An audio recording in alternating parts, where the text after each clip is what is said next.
Mareykanka oo ku dhawaaqay hadal ka farxiyay macawisley oo la xiriira taageero aad u xoogan oo uu u diyaariyay iyo qalabkii doorashooyinka Puntland iyo gawaari ay saarnaayeen oo la dhacay oo muuqaalkan aan kuugu soo gudbin doono haddii ay tahay markii ugu horeysay oo muuqaalkan aad ka daawanayso page-keena galwareed nagu soo bir like iyo follow dheh muuqaalka la sii wadaag asxaabtaada kale mar kasta iyo meel kasta oo aad joogtana waxaan kaaga mahadcelinayaa sida muuqaaladeena aad u daawato waalidweynaha qurbaa ku nool waalid ka faa'iideyso fursadan ubadkaaga gee maxadkan ay ka baranayaan barashada quraanka kariimka iyo culumta shareecada islaamka waana maxad ku furan 24 saacadood iyo 7 maalmood oo usbuuca waxaana ubadka loo dhigayaa barashada quraanka kariimka barashada akhriska higaada luqadda carabiga barashada afkeena Soomaaliga iyo barashada culumta shareecada islaamka sida kutubta fiqiga xadiiska iyo tafsiirka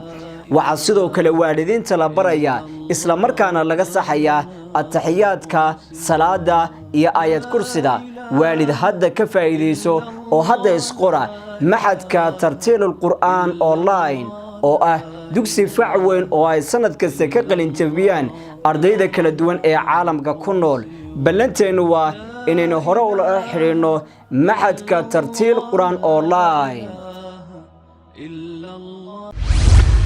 Mareykanka ayaa si lama filaan ugu dhawaaqday inay garab istaagayso dagaalka ciidamada xoogga dalka iyo kuwa macawisleyda ay kula jiraan ururka Al-Shabaab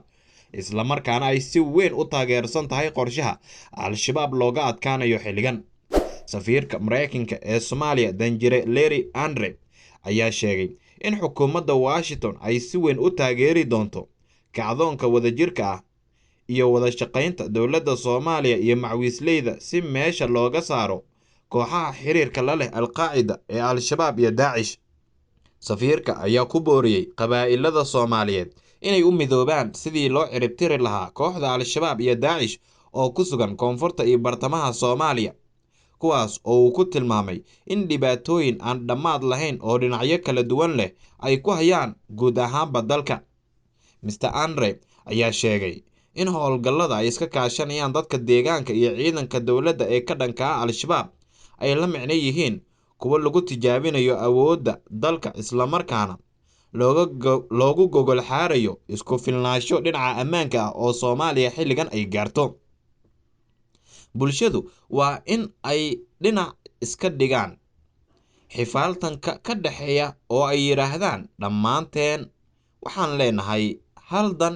iyo cadow mid ah oo ah Al-Shabaab oo aan si wadajir ah uga hortagno ayuu yiri safiirka hadalkiisa ayuu ku sii xoojiyay in ciidamada macawisleyda ay istaahilaan in la taageero dowladda Mareykankana ay taageero xoogan u muujin doonto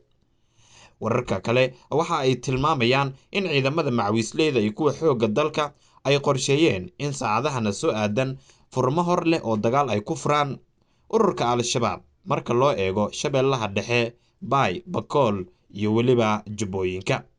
shabeellada hoose waxaa ka bilowday abaabulkii ugu xoogana oo ka dhana ururka Al-Shabaab markana Puntland koox hubaysan ayaa dhacday qalab loogu talagalay qabashada doorasho iyo gaadiidkii waday qalabkaasi warar ka imaanaya qaybo ka mid ah gobolka Bari ayaa waxa ay sheegayaan in buuq xoogan halkaasi uu ka taagan yahay kadib markii wadada loo galay baabuur siday qalabka loogu talagalay doorashooyinka oo kooxdaasi gabi ahaanba ay qaateen qalabkaasi iyo baabuurtii qalabkaasi siday sida ay xaqiijiyeen ila wareeyto laga helayo laamaha ammaanka dowlad goboleedka Puntland waxaa la xaqiijiyay in guddi loo xil saaray inay xog ururin rasmi ah iyo qiimeyn ku sameeyaan goobaha la geyn doono seejooyinka codbixinta iyo qalabkoodii oo loo diray gobolada Mudug iyo Bari iyo waliba Nugaal oo koox hubaysan dhexda ay u galeen kadibna ay la wareegeen deegaanka Karindhiig oo hoostaga gobolka Nugaal ayaa baabuur ay guddigaasi saarnaayeen laga qabsaday waxaana la xaqiijinayaa in cod ama muuqaalo ay ka duubteen maleeshiyaadka qabsatay qalabkaasi iyo baabuurtooda isla markaana codadkaasi baaritaan lagu sameynayo shakhsiyaadka ay yihiin iyadoo la kaashanayo dadka deegaanka Puntland qaar badan oo ka mid ah beelaha degan kuma qanacsana hanaanka uu wax ku wado Saciid Cabdullaahi Dani madaxweynaha dowlad goboleedkaasi gaar ahaan marka loo yimaado arrimaha doorashooyinka. Wixii ku soo kordhaa halkan ayaan kuugu soo gudbin doonaa muuqaalkan la sii wadaag asxaabtaada kale. Mahadsanid. waalidweynaha qurbaa ku nool waalid ka faa'iideyso fursadan ubadkaaga gee maxadkan ay ka baranayaan barashada quraanka kariimka iyo culumta shareecada islaamka waana maxad ku furan 24 saacadood iyo 7 maalmood oo usbuuca waxaana ubadka loo dhigayaa barashada quraanka kariimka barashada akhriska higaada luqadda carabiga barashada afkeena Soomaaliga iyo barashada culumta shareecada islaamka sida kutubta fiqiga xadiiska iyo tafsiirka waxa sidoo kale waalidiinta la baraya isla markaana laga saxaya at-tahiyaadka salaada iyo aayad kursida waalid hadda ka faa'iideyso oo hadda isqora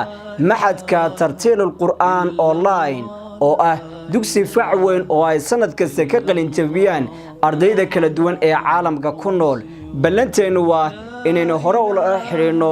maxadka tartiil qur'aan online